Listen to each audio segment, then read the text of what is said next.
Hello once again and welcome to That's English. Hello there.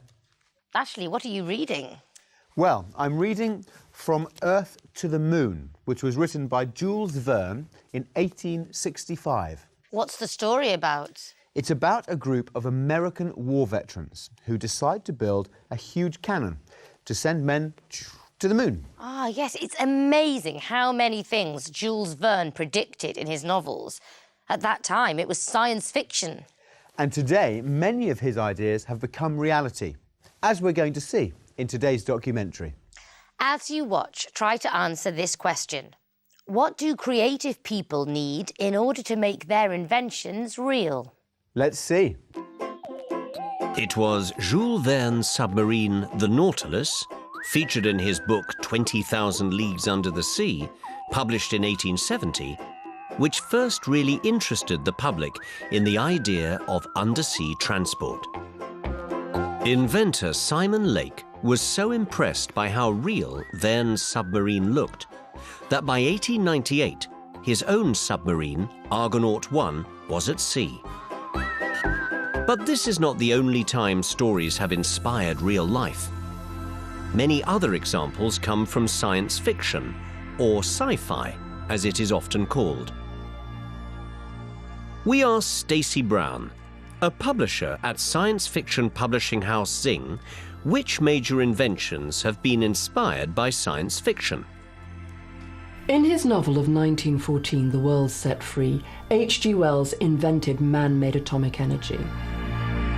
Physicist Leo Szilard was inspired by this in 1933 to solve the problem of creating a nuclear chain reaction. In the 1960s, the science fiction TV show Star Trek introduced a device called the communicator, which looked incredibly like mobile phones. Sci-fi ideas that we find impossible today will be reality tomorrow. Flexible e-paper. The concept was first mentioned in 1995 in the novel The Diamond Age, and then in the film Minority Report. E-paper can be used for interactive newspapers, which can be rolled up and put in our pockets. Science fiction writers are never afraid to predict the future. By the end of the 21st century, we'll have colonized the moon and maybe some planets. But I don't think we'll have invented teleportation yet. Scotty, we got the beam. To Beamer. The process of instantaneous transportation, in which matter is dematerialized in one place and recreated in another, as in Star Trek. This process of fiction leading to fact is actually quite logical. Often, creative people are very inventive, but they need the technical ability of the scientists to turn their inventions into reality. People will be living much longer thanks to genetic engineering. And a robot will be doing all the housework for us. It's clear that it's very important that scientists keep watching all the latest science fiction films, reading the books and the comics. How we live in the future could depend on it.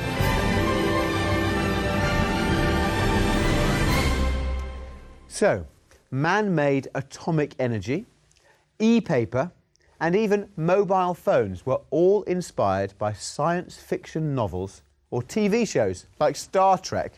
Isn't it interesting? Now let's look at the answer to our question. What do creative people need in order to make their inventions real? Let's just see it again. This process of fiction leading to fact is actually quite logical. Often, creative people are very inventive, but they need the technical ability of the scientists to turn their inventions into reality. So the answer is that creative people need the technical ability of scientists to make their inventions real. Yes, they work together. But predictions about the future aren't only about technology and scientific advances. Science fiction writers also predict political and social changes. Let's hear some predictions about the future from around the world. We asked, what do you think life in your country will be like in 100 years' time? Let's have a look. I believe in 100 years' time, England is going to be a huge technical environment with iPads and laptops and phones everywhere. I don't believe anybody will be communicating face to face. New Zealand will probably be quite populated. We have a large amount of land with not a huge population and a lot of immigrants coming. So I assume that New Zealand will probably be quite populated in 100 years. In 100 years' time, I think in Canada, technology will be really important with the way it's developing and how cold Canada is. During the wintertime especially, people won't want to leave their homes. And in 100 years' time, I think they won't have to, with how technology is going to advance and the way we can communicate with one another without actually having to leave your house when it's minus 20 degrees outside. Life in England in 100 years' time will be very, very different. I don't think there'll be as many jobs, so there'll be more leisure. People will look and sound different because England takes in people from all around the world. We live together, we mingle, we get married, and we will look and act completely differently. In 100 years' time, I would hope that America would have more of a social balance, less of a difference between the very, very wealthy and the very, very poor. I would like it to be peaceful. I would like it to be a lot more advanced than at the point they are now. Bigger contribution to the world and more money and more housing as well for everybody. India would be one of the world superpowers. Of course, people will be living in skyscrapers. I'm sure the Indian man is right. There will be a change in the world's powers. Countries like India, Brazil and China will become even more important. And now it's time for That's Britain. In today's episode, we visit the town of Plymouth. In 1620, the Pilgrim Fathers set sail for America from Plymouth to find a new world, America.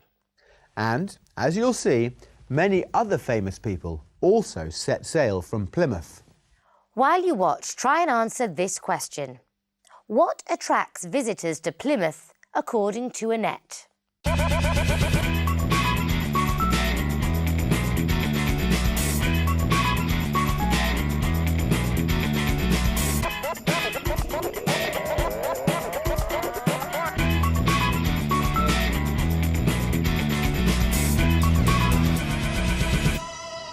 Hello. Today I'm in Plymouth on the border between Devon and Cornwall. The port of Devonport, which is part of Plymouth, is the largest naval base in Western Europe. Plymouth was bombed by the Germans in World War II because of its importance as a naval base. The city centre was completely destroyed and then rebuilt after the war. These are the Mayflower Steps, and it was here in 1620 that the Pilgrim Fathers set sail for America. They were looking for a new world where they could be free to practice their religion.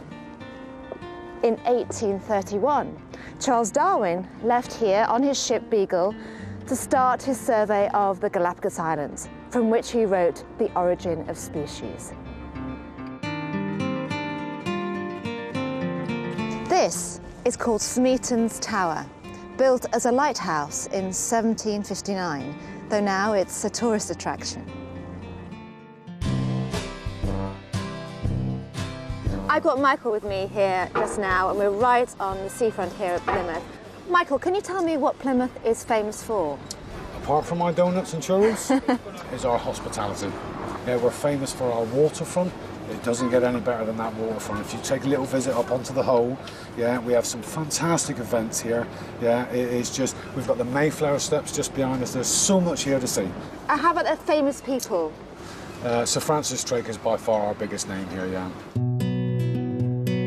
Plymouth loves Sir Francis Drake, and out there is Drake's Island.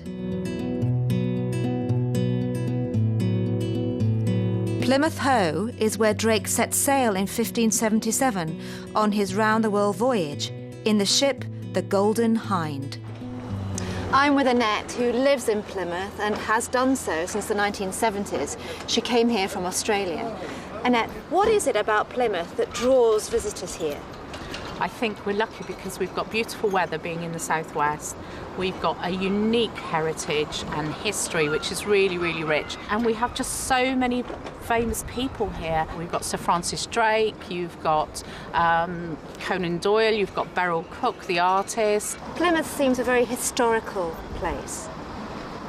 Yes, it is. We have many, many buildings which are still in their original state, such as the Citadel up the hill, the Mayflower Steps just behind you, and in fact this area that we're in now is Britain's largest cobbled area. Plymouth was a door to new worlds, in the same way that the space stations of science fiction are doors to the new world of our imagination. Well, that's all for today. Next time, we're off to Salisbury Plain. So see you then. Bye. Plymouth really is a town full of history. Imagine Francis Drake set sail from there around the world and Darwin left for the Galapagos Islands. So, did you get the answer to the question? What attracts visitors to Plymouth, according to Annette? Let's watch it again. I think we're lucky because we've got beautiful weather being in the southwest. We've got a unique heritage and history which is really, really rich. And we have just so many famous people here. So the answer is Plymouth has got beautiful weather, a unique heritage, history, and some famous people. So that's another place that we should visit, Annabelle. Oh, if only we had the time. So that's the end of today's programme. We look forward to seeing you soon for the next That's English. Goodbye. Yes, goodbye. See you soon.